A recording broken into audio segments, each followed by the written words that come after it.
Hello friends, in this video, I will explain you how we can add data analysis ToolPak in Excel.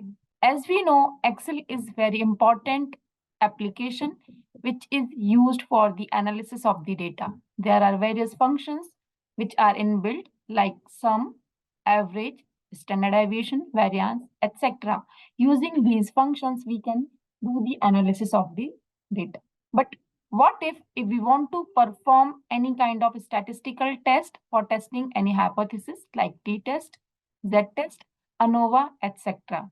For applying such kind of statistical test, we need to have data analysis ToolPak added in the Excel.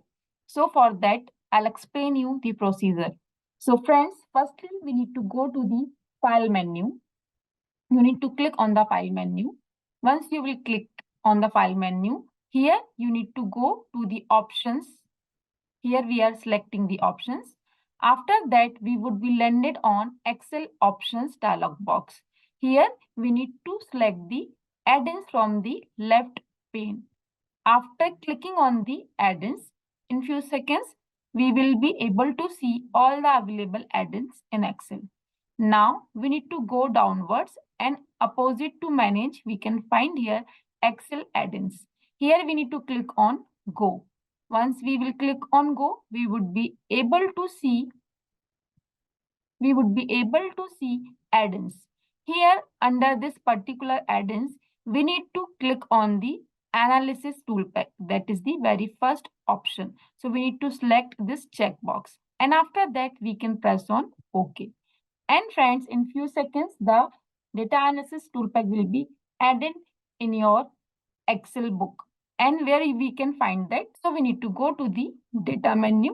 And in the data menu, we can find at the extreme right, we can find here data analysis. Once we will click on this, we will be able to see the data analysis dialog box. And here, all the statistical tests which we can use to test any hypothesis are listed. So friends, this is very easy process. Using that, we can easily add data analysis ToolPak in our Excel workbook. And using that, we can do various kinds of data analysis. We can test various type of hypothesis. So friends, in this video, this is all. In the next video, we are going to see how we can use this data analysis ToolPak for analyzing the data. Thank you so much for watching this video. Stay tuned for more such videos. Thank you so much. Stay connected. Happy learning. Take care. Bye-bye.